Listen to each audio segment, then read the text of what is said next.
Nowadays, refiners are often pressured to process more challenging crudes. These low-priced crudes may contain higher amounts of contaminants that contribute to corrosion. Salts, acids, and dissolved gases in crudes often form corrosive species during processing. Hydrochloric acid is believed to be the greatest contributor to refinery corrosion. According to PermaSense, when refiners often adapt process operations in the top sections of the atmospheric tower to produce less naphtha and more valuable distillates, more corrosion is often observed. When refiners attempt to cut costs by reducing or eliminating proper prevention and monitoring measures, corrosion problems arise. Both metal and non-metal contaminants in crudes can cause corrosion in refineries. Our previous seminars, What's in Your Crudes, Parts 1 and 2, discuss these contaminants in detail. There are both natural and artificial sources of these corrosion-causing contaminants as well as certain crudes that may contain more of these contaminants. There are methods and commercial analyzers refiners should use to detect these contaminants and possibly prevent corrosion issues. Certain metal and non-metal contaminants, which include calcium, iron, nitrogen, organic chlorides, sodium, and sulfur cause corrosion. The following table lists problems associated with these contaminants, including corrosion in various regions in the refinery. In today's seminar, we will discuss how some of these contaminants contribute to different mechanisms of corrosion. Certain contaminants and compounds in crude oils may form corrosive species during processing. Salt residues, such as chloride salts, can pass through the desalter and form hydrochloric acid in the atmospheric and vacuum heaters. Nitrogen oxides form from the refining of crudes with nitrogen compounds, which can cause steel corrosion when cooled in the presence of water. When ammonia reacts with hydrochloric acid, it forms ammonium chloride, which is corrosive. Corrosive sulfur species include mercaptans, which naturally occur, and hydrogen sulfide formed from decomposed sulfur compounds. Certain changes in crude quality and the crude tower overhead can lead to increased corrosion rates.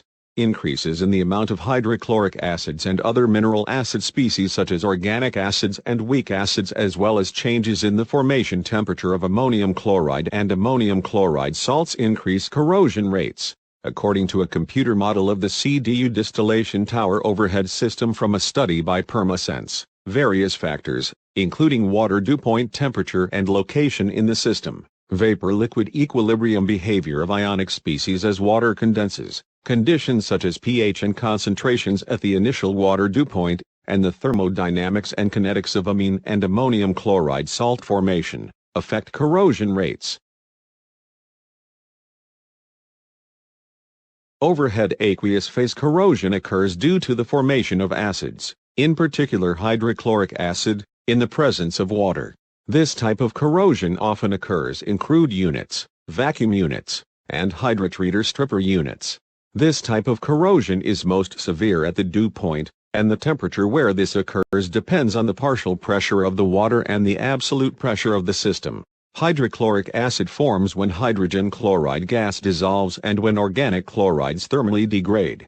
Hydrogen sulfide can react with iron chloride to form hydrochloric acid. Electrolytes can also form sulfuric acid, which is also highly corrosive.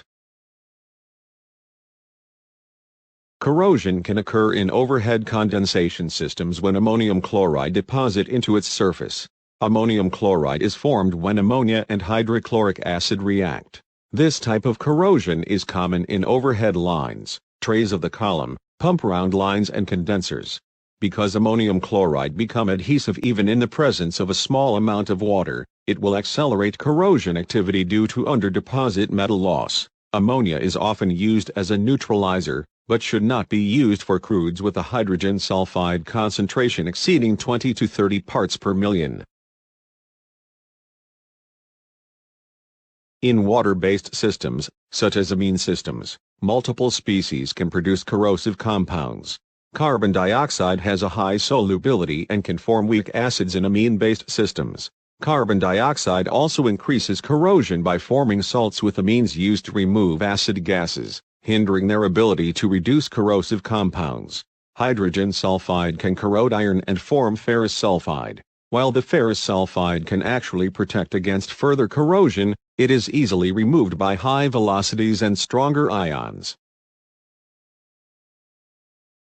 High-temperature corrosion occurs with certain species at very high temperatures at above 205 degrees Celsius. Reactive sulfur compounds and naphthenic acids are the causes of this type of corrosion. Typically, at temperatures above 260 degrees Celsius, high-temperature sulfur corrosion occurs. Sulfur species that cause corrosion include active compounds such as mercaptans and hydrogen sulfide formed from the degradation of other sulfur compounds. Years of experience in dealing with corrosion in the refinery have led to observations involving the material compositions of refinery equipment and surfaces and corrosion rates. Increased sulfidic corrosion has been seen in pipes with insufficient amounts of silicon. Chromium content in steel has also been noted to be an important factor in protecting against corrosion. Finally, regions of severe service such as the atmospheric tower overflash section and vacuum tower wash section may require a careful selection of construction material.